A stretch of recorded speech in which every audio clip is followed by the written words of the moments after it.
panel, ladies and gentlemen, what the previous speaker tells us is somewhat ironic and contradictory. They characterize about how the very vulnerable people on the ground are also the ones who are most at risk of things like manipulation and desperation to become involved in things like drug peddling or directly joining a part of these particular organized crime syndicates. We think that these very people are the heart of our case who we want to be able to protect and the ones we are able to free from the shackles of these very oppressive people who gaslight them into doing acts of desperation for their own greedy agenda. We tell you that these tough on crime laws ironically create more crime and ultimately create this vicious cycle wherein those very people they talked about are the ones who are suffering the most while those mobsters on the top have the most to gain. Before I move on to my extension, a couple of rebuttals against opening government in general.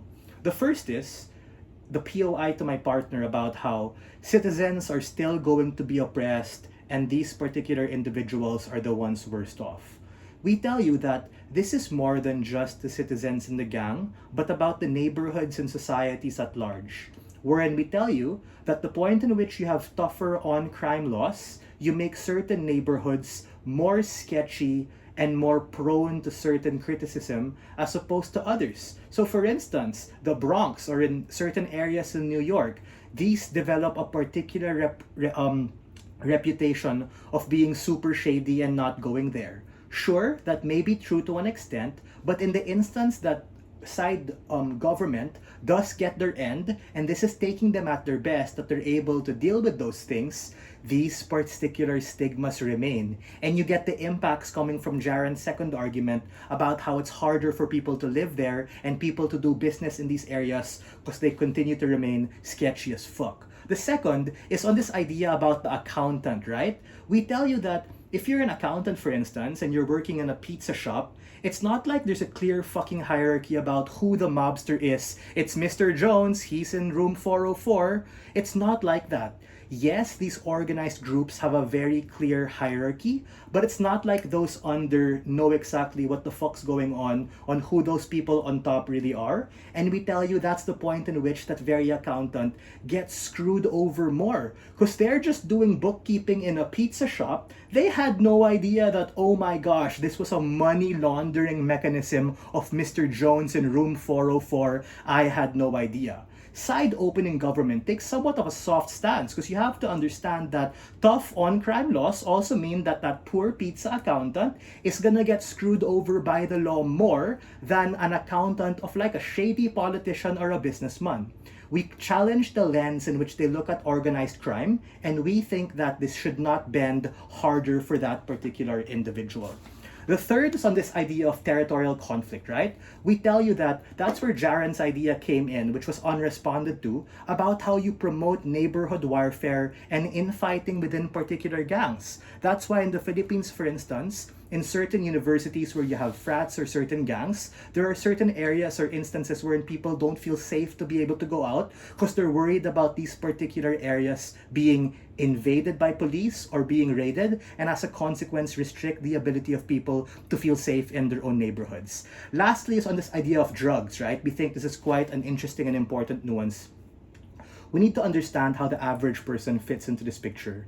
If you are poor and you are desperate and you are maybe not in the best mental capacity to make a decision, that's the point in which you might become a drug peddler. And you get all of the shit you see on Natural Geographic, getting locked up abroad because someone promised you a few $1,000 and you hid this sock in your bag, and oh my gosh, it turned out to be a shitload of cocaine. Your life gets absolutely screwed.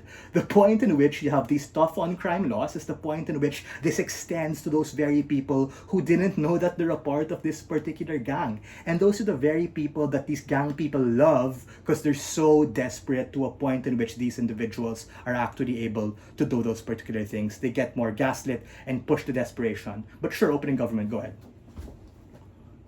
Yeah, OG.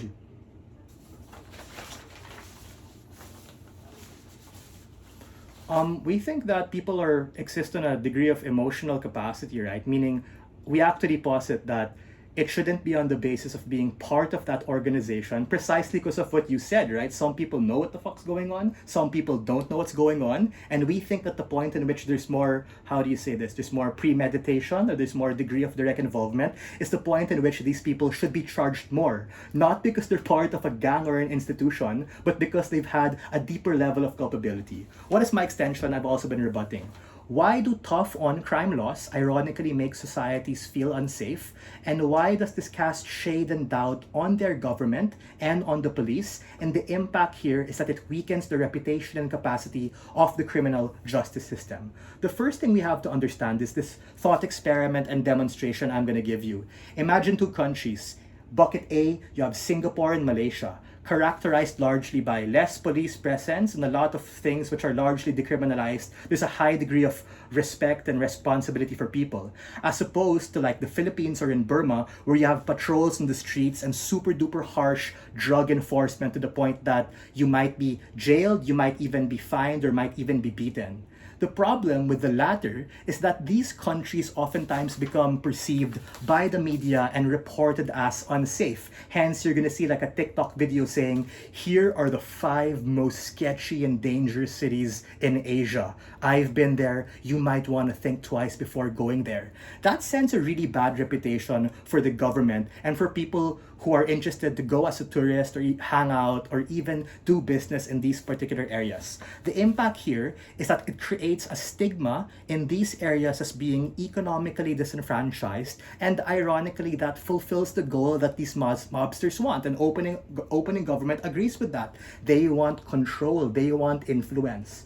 The point in which you're able to bend the law at a point in which it's harsher for them, or at least that's how it's framed to be, it becomes worse off. What is the counterfactual? Super quickly. Very simple, guys. Tactical targeted approaches. Things like entrapment, things like sting operations, things like targeted enterprise attacks against them, as opposed to bending and reconstructing the entire criminal justice system for them. So for all of these reasons, we don't want things to be more sketchy. We want to deal with the root cause. The motion has to fall. Thanks.